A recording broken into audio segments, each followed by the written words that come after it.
as in really good authorities.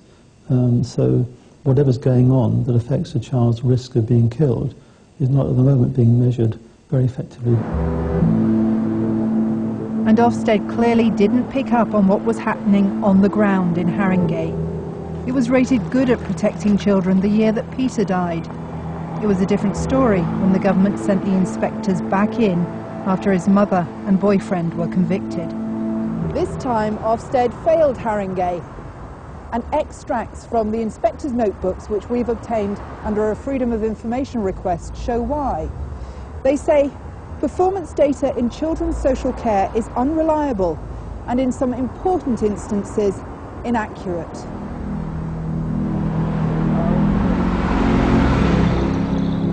Ofsted will now carry out yearly unannounced visits to local authorities.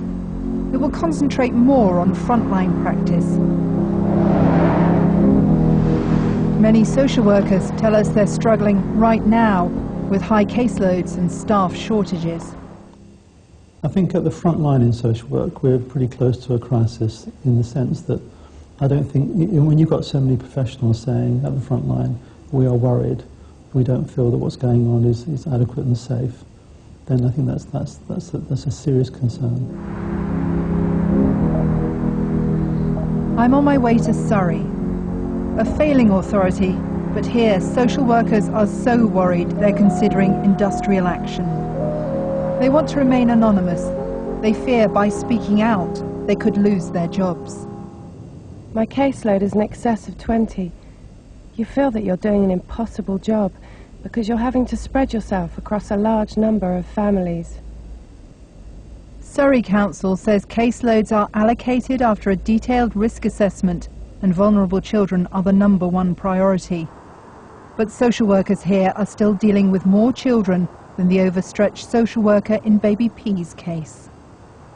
You can regularly see workers crying at work, paralysed because of the amount of work they've got to do. If you've got the time to be able to properly evaluate the situation, you can go back and think about that and think, well, actually, I need another check. Somebody else might have to go out for a second opinion. At the moment, they haven't got the time to do that, and that's why there's the dangers, not just in Surrey, but all over the country. Surrey Council says although cases have risen, it's taken on more staff. It says Unison only represents a minority of its employees, and that some have found efforts to improve performance difficult to cope with. But we've heard the worries voiced here repeated around the country. We've got an important job to try and do. And when you feel that the whole system is flawed, and that sometimes you don't feel that it's fit for purpose, and you can't actually do the job that you're meant to be doing, then it's no wonder that children's lives can be put at risk. High caseloads and staff shortages are national problems. Nearly 2/3 of local authorities say they have difficulties recruiting children's social workers.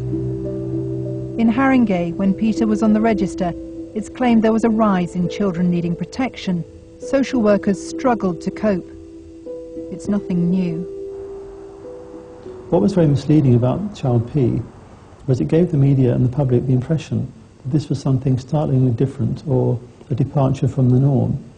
But actually, the rate of children who are being killed in this way hasn't changed. And the main reason it hasn't changed over the last 30 years is that we haven't addressed the fundamental causes. Peter lived just streets away from the place where another child was tortured 9 years ago. Victoria Climbier's death in a tiny Haringey flat caused a national outcry. Lord Laming headed a public inquiry that listed many failings. It led to a new child protection system. The government policy called Every Child Matters promised vulnerable children would be safer. There were new departments, new IT systems, but still too few staff with too many cases. None of it helped Peter.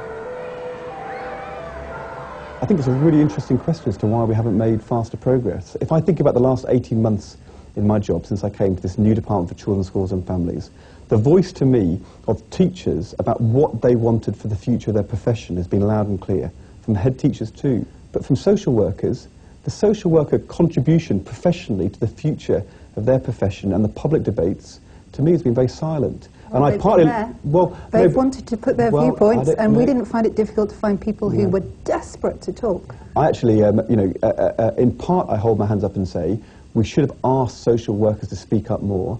But also I find, and I was in Haringey just last week talking to social workers, there hasn't been a strong enough sense of the profession and their voice and their demands and their views, and that's something which needs to change.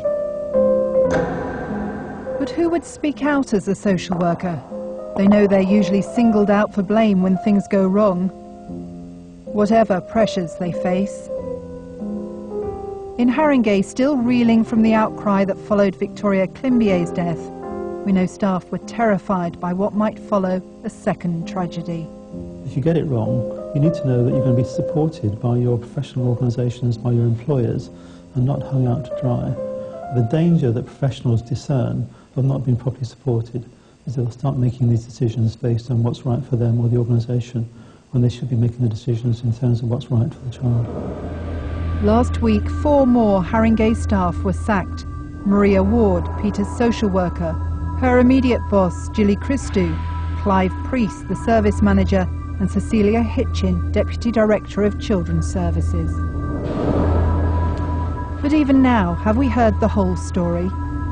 Immediately after Peter's death, his electronic file was locked. It's a legal requirement to prevent what is now evidence in a police investigation being tampered with. Panorama has discovered that Peter's file was entered twice after it was locked.